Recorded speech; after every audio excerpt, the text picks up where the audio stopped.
Je suis dans le Cantal à Mauriac, à côté de François. Bonjour. Rapprochez-vous de moi, François, un petit peu, parce que sinon on va pas s'entendre. Et pour une fois que j'ai mis du parfum, vous ne craignez rien.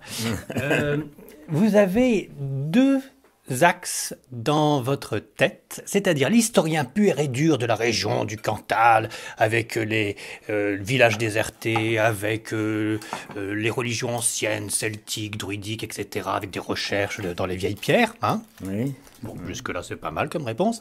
Et vous avez aussi le principe de voir dans l'invisible quasiment, en tout cas de faire des transpositions avec des choses réelles. Je m'explique. Un petit peu comme les élémentaux qu'on peut trouver un petit peu partout dans la nature.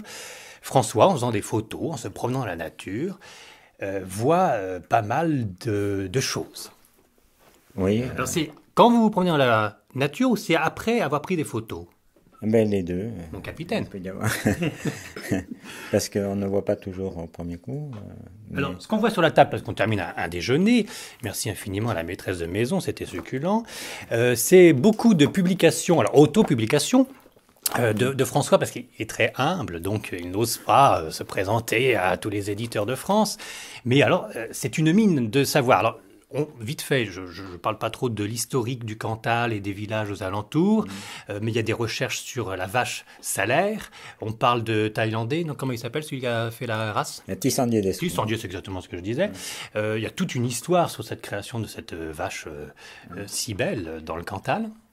Et ce qui m'intéresse le plus, c'est que nous avons à nos côtés François de Mauriac, le créateur et spécialiste de la fiantologie. Jeu de mots, bien sûr, fiantologie, qui reprend donc toutes les photos que vous avez fait depuis des années sur le sol de fientes, des troncs d'oiseaux, mais qui représentent un message, et en tout cas quelque chose qui se reconnaît grâce à vos yeux. Vous avez peut-être... Je crois, il y a quelque chose de particulier dans votre tête, parce que vous percevez tout de suite un Don Quichotte, quelqu'un qui fait du sport. Oui, mais c'est l'oiseau qui me pousse. C'est l'oiseau qui pousse déjà, oui, et puis après. Non, mais il suffit de faire attention, de regarder un petit peu. Alors, mais là, vous regardez jamais en l'air, vous regardez toujours par terre, alors? Ah, si, en l'air, il y a des nuages, il y a des trucs qui ont des valeurs aussi. Oui, je reviens sur la fiantologie, là, c'est obligé de regarder par terre.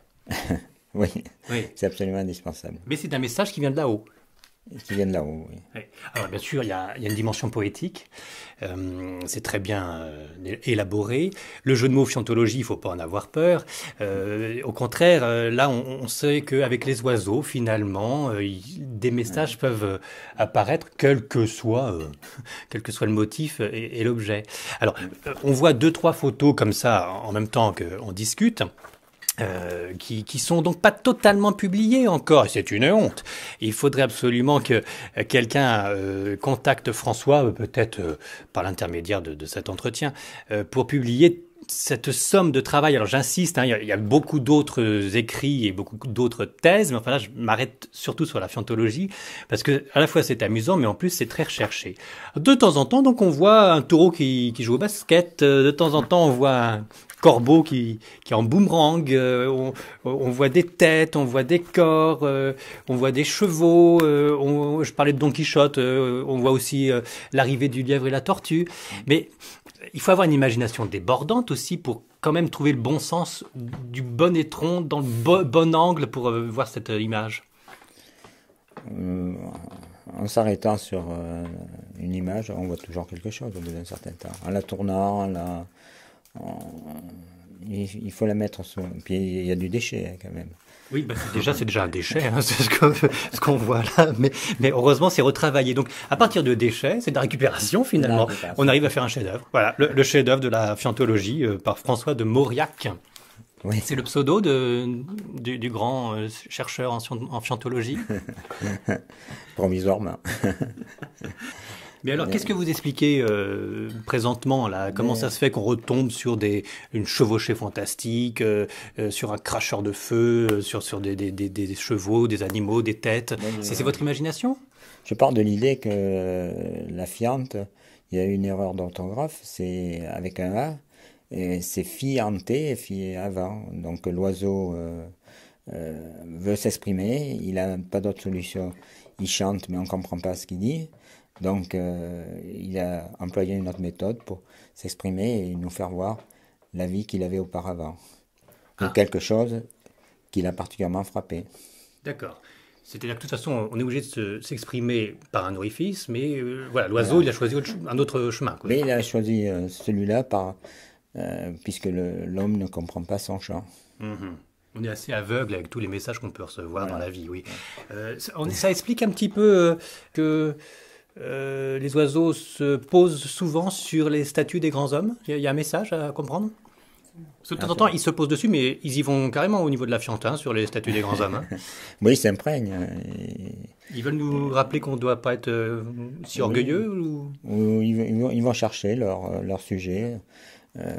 Donc il faut qu'ils s'imprègnent du monument, du personnage et tout. Et c'est leur solution. Mais alors, vous qui êtes donc le spécialiste de la fientologie, en résumé, le message des oiseaux, c'est quoi? C'est l'humour.